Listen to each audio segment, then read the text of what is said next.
Hey, what's up, everybody? Welcome to the Average Joe Dividends YouTube channel. This is portfolio update number 213.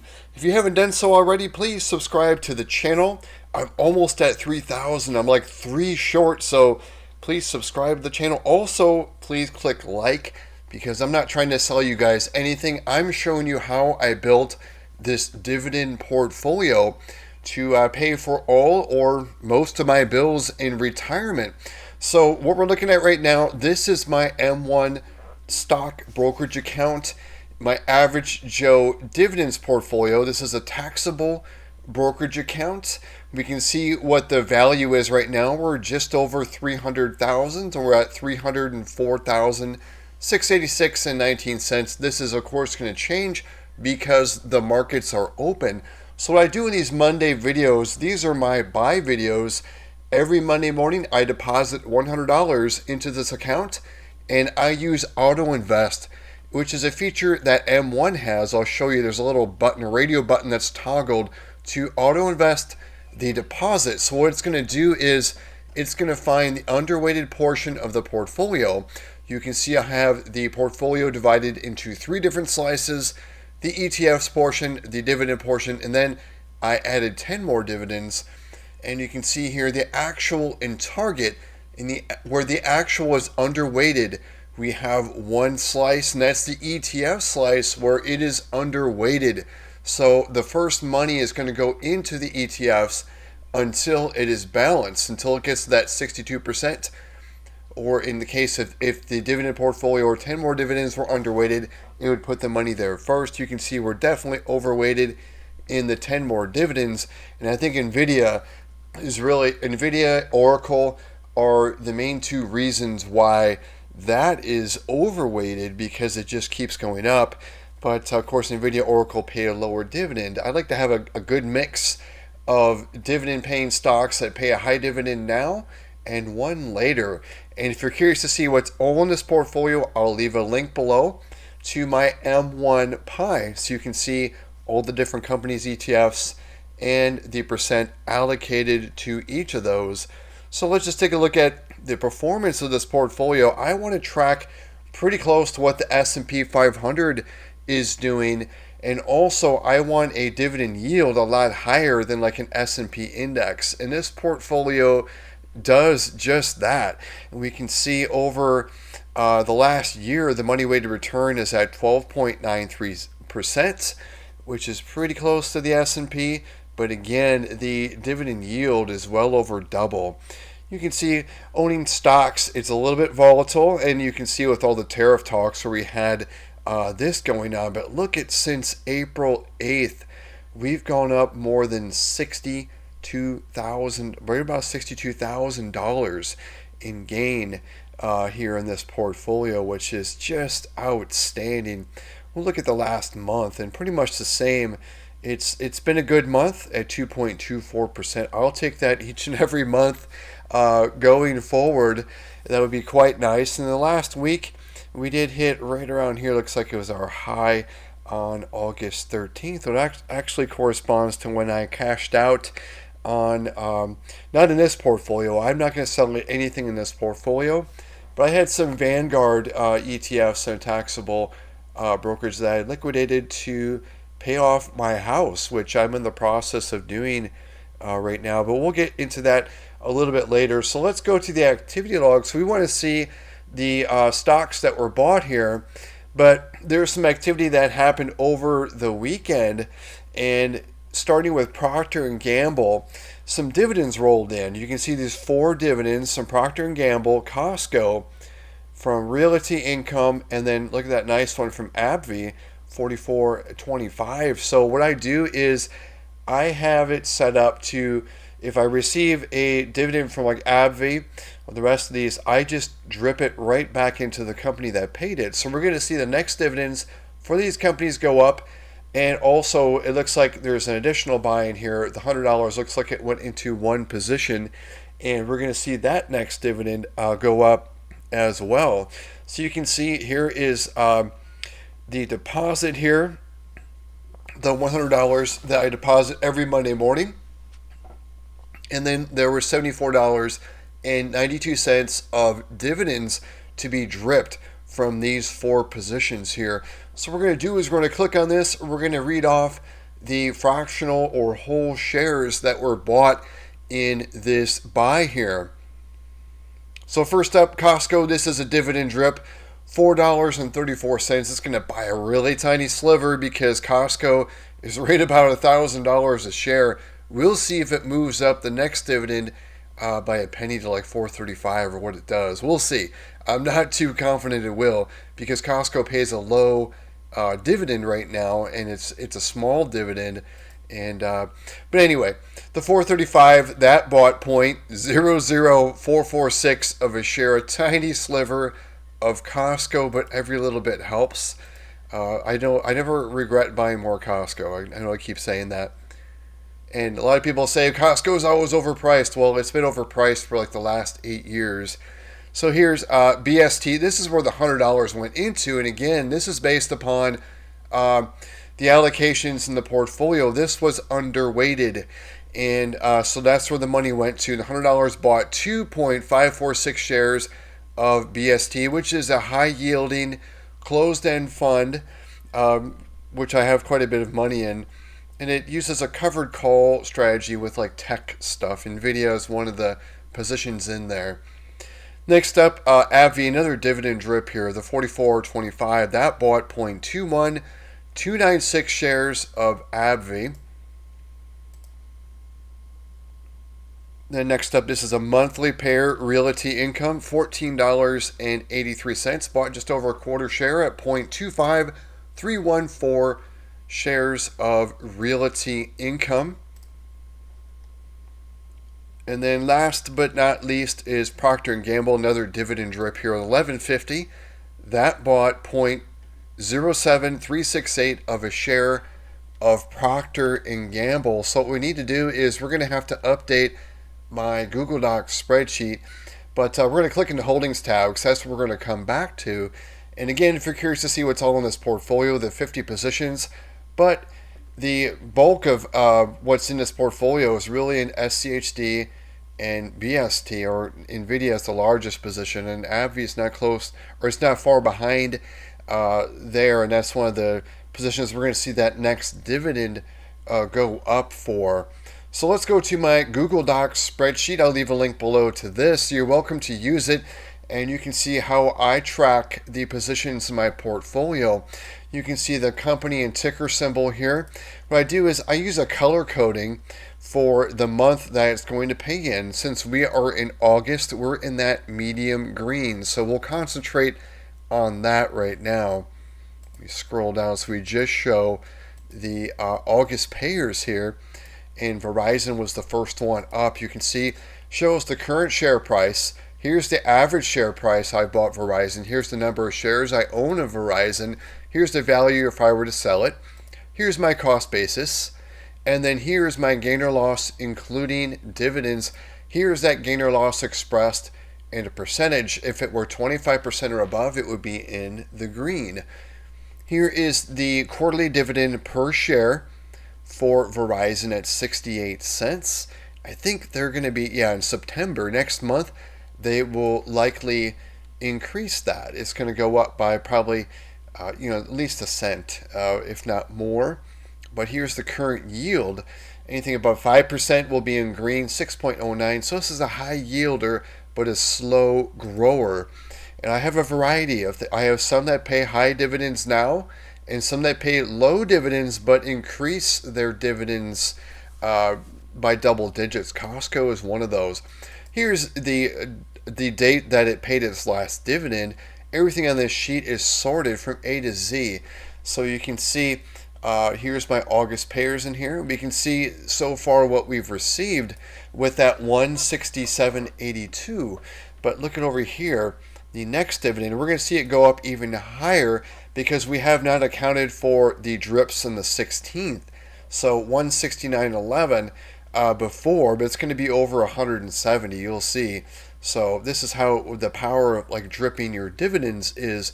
We'll see that. Here's the total dividends paid for each position.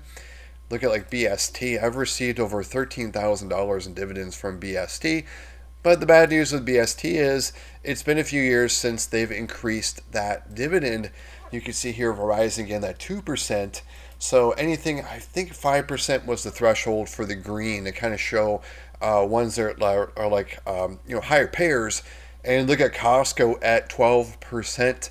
And also Costco also pays a special dividend, which makes their dividend a lot larger. The last one was 434. Looks like we've bought some fractional shares at 436. So this will be the starting point for Costco. Hopefully it goes to 437. We'll see with that dividend drip. It may not move the needle. But I'm trying to find the last special dividend. Here's the last special dividend paid. Costco paid me $35.69, but Costco does not pay a special dividend every year. So I think the next special dividend, based on the number of shares I have, it's going to be probably over $50 is my best guess. Maybe next year they'll pay it and I'll get that $50 bump there. And of course I'll just drip that back into Costco. And I think I've covered, last increase month. And we're done with the August. We've only had one so far, and that was Illinois Toolworks at the 7%. So we'll have to wait for the September ones, and one of them is going to be Fifth Third. You can see Verizon in there. So we've got a bunch here, and Starbucks. Hopefully they can do that 7%. And then look at Microsoft. Hopefully they can do 10%. They've been doing that for a while.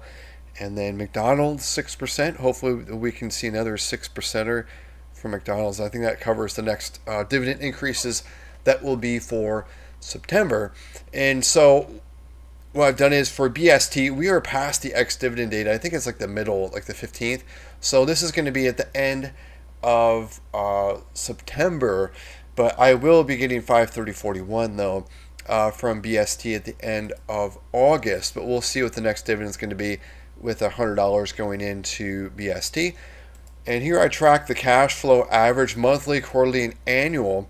So this is like the monthly paycheck, quarterly, and the annual like salary right here from this portfolio alone. And we're going to see these all go up as I update the sheet because remember we had 5 buys. And so how I update the sheet is I go to the holdings tab of M1 and I grab the data just starting from the name column and I copy it. And then I go over to my spreadsheet here and I'll show you I have some VLOOKUPs that pull the average share price from the M1 data tab. See that VLOOKUP there, the number of shares, and then the cost basis. So those 3 data points are going to be pulled from the M1 data tab for each position, and it's using the VLOOKUP against the ticker symbol. And on the M1 data tabs where I paste it, I'm going to paste it here, paste special, values only, A column, and then the BCD is where I align the shares, cost basis, and average. Then using the VLOOKUP against the ticker symbol and then pulling those numbers accordingly over. So I don't have to type those in for those 5 positions.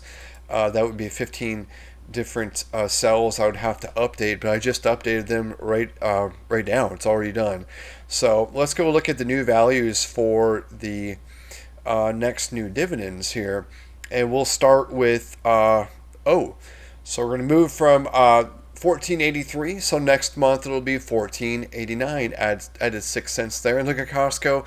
Remember we started at 4.36 and it moved up to 4.37. Added a penny. I'm shocked with that small buy into that 0.53% yield there. Actually moved the needle. And then AbbVie moving up from 44.25 down to 44.60. So let's compare now the dividends paid and then what it's going to pay in November with just this subset. So 167.82. Those are the what the dividends received so far in August.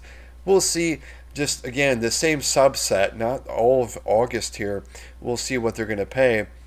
So 167 change to 169.61. So 169.61 was almost $2, not quite $2 in change to $1.80, we'll call it change. And just by dripping the dividend there, and we have a lot more to, we have some more to go. So on the 21st, in 3 days, I'll receive Caterpillar. We'll see if I put in I put in those new dividends there. You can see the 44.25 there. And then let's go to the monthly, quarterly, and annual dividends. You can see the old dividend for monthly was $1,094.74, and now it's going to be $1,095.59. Then we can see for quarterly, we're moving from 3284.21 to 3286.77. And then for the annual, we're moving from 13,136.84 to 13,147.10.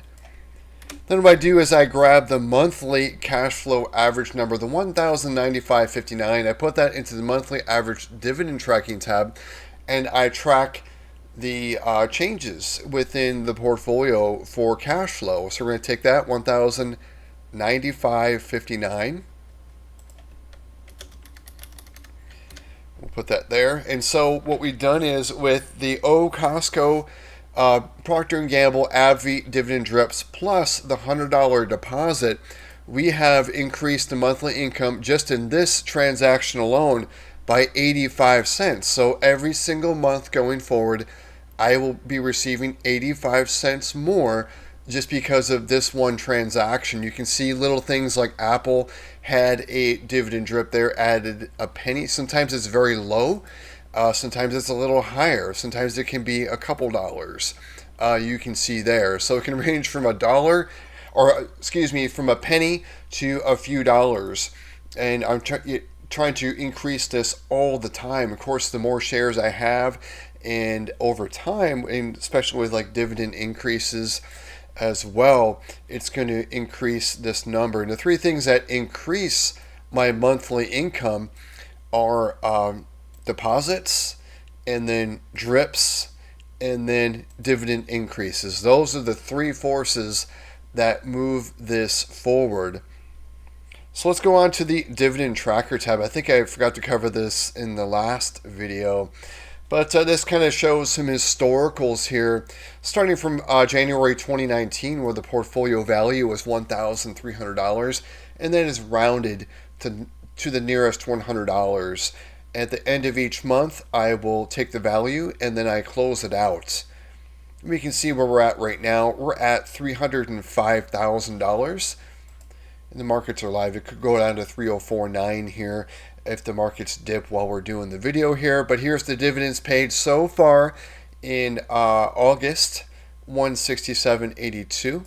Here's that 1,095.59. Again, the average monthly dividend, you can see how it's gone up over time, and then by month.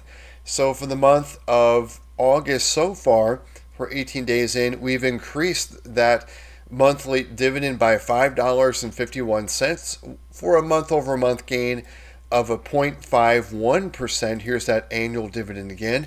And we've increased the annual dividends by $66.14, adding $100 into there for that. For $500 in deposits. You can see I'm not really putting in too much in the portfolio here. You can see it's between, here I was putting as little as $400, and this was, let's see how far back, in September 2023. But then I changed it. I think I was doing like $100 a week. And so right now, my current strategy is $200 a week. So at least, between 700 and 900, depending on how many days there are in the week and how many Mondays and Wednesdays there are. So you can see there's 900 here, and then 800, and there's a lower month there. But average is right about $800 right now with my current strategy. So to close out the video, we're going to go over my total net worth, and things have kind of changed around here, and some dust has settled. And in this dividend portfolio, this is about 15% of my current net worth. We'll go over the other 85%. Starting with Vanguard, which has kind of gotten a little bit lighter, but I have an IRA over here, and traditional, and a Roth as well. So I have 318,200 over there. A little bit of money left over in a Vanguard Federal Money Market Fund. That's kind of like the settlement fund. I liquidated this to pay off my house. We'll get more into that in a little bit. Here's my current 401k from my employer. It's all in an S&P 500 index fund. Over M1, I also have an IRA over there as well. And this is my employment from 1996 until 2019. Value is at 759K. And then here is the dividend portfolio right here, 305. And then here's my M1 savings, and I use this to kind of deploy into this portfolio. Here is my emergency fund over at Synchrony. And then here's Capital One. I have some money at checking, keeping a little bit over there for some expenses upcoming, and it's going to be spent. Anything that goes over here in checking is going to be gone. Savings here, this is money this is a lot higher. It usually is. It's about 10,000 is the most I like to keep over here. I'm in the process of transferring about 32,000 over here. That hasn't happened yet. But U.S. Bank small checking account over there. Here's my home value based upon Zillow. Whether that's accurate or not, I don't know, but that's what I'm using right now. Here are my liabilities here. We can see these have gone down significantly. And credit card, this is my credit card balance. I don't carry a balance. I pay it off in full every single month. And so I do not accrue interest. But look at this. Here is my mortgage amount. Really, I think this is escrow that's left over. I paid off that sucker. I paid off that mortgage, and it is gonzo. So what I'll have to do is I'll have to make my tax payments probably all in one lump sum. I'll probably just pay it off annually. I think my taxes are $3,600 a year, and then my insurance, of course, I'll have to do that myself. I think it's like $1,200, something like that a year. Pretty low. So this is the first time I've ever paid off a house. So this is kind of a big deal for me. So I don't have the house title yet, and so I have to probably contact FMBO, probably work through some things with, because I've never done this before. I've never not had an escrow and had to deal with that. So that's going to be new territory for me. So I welcome it though, because this is going to really reduce my money out the door, because essentially I've been paying a little bit extra. I think my mortgage, and all the taxes, insurance is like $1,812 per month, but I was paying extra at about $2,000. And I'm estimating my escrow, the taxes and insurance is going to be about $700-ish per month. So I'm going to be lowering my expenses by about $1,300 a month by this move. It'll give me more money to save and more money to invest. You can see here, using the 4% rule with my stocks and cash, here's what I could theoretically withdraw annually and monthly and live off of in a comfortable retirement. Here's the breakdown in stocks. Home equity, which has gone up a lot, it's taken away from the stocks because I sold stocks to pay off the house. So this has kind of changed a little bit. And then my cash position at 5.5%. It's quite high. Some of this money, this $42,000, is going to I have it earmarked for taxes. Every single year, I usually have to owe a little bit, and I'm especially going to have to owe with the sale of the Vanguard because it appreciated quite nicely for me. It's a good problem to have, but I factored in the cost of the taxes into it. I was okay with it to have the house paid off. I'm still going to have leftover to put my fence in the house as well, and have thousands extra as a result too. So, but we can see also here's the breakdown: pre-tax, after-tax, U.S. and international. And we can see the average monthly dividend, it is dipped slightly. It's going to go up a little bit more because I'm moving this money, 32,000 of it is moving from 3.5% to 3.8% interest. So that'll help a little bit in the average monthly dividend of all sources, including interest. Before it was over 3,500, so it didn't really move it down too much. I would rather save $1,300 every single month, and I probably lost $200 in average monthly dividend, big deal. So I still gained $1,100 in my mind of expenses I no longer have to pay as a result. So we can see my total net worth over time here, how it's gone up and up. We're over 1.9 million, which is, it's unbelievable to see that. We can see how it's grown just month over month. Of course, not every month has it gone up. Sometimes it's gone up, sometimes it's gone way down. And April, I think March, April, where was it? Right around here was kind of a scary time. It was actually in the 1.5s for a little bit, then recovered at the end of the month to be 1.675. But right around, between here, the end of April and between March, it really went down a lot. But look at where we're at. We're going way up again.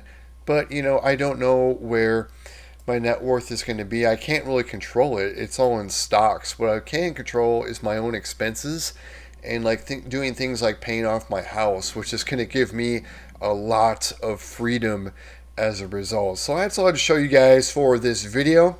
If you got any value from the video, please click the like button. Also subscribe. Again, I'm so close to 3,000, which is unbelievable. Thanks to all of you for watching this channel and also participating, letting me know what you guys are buying as well.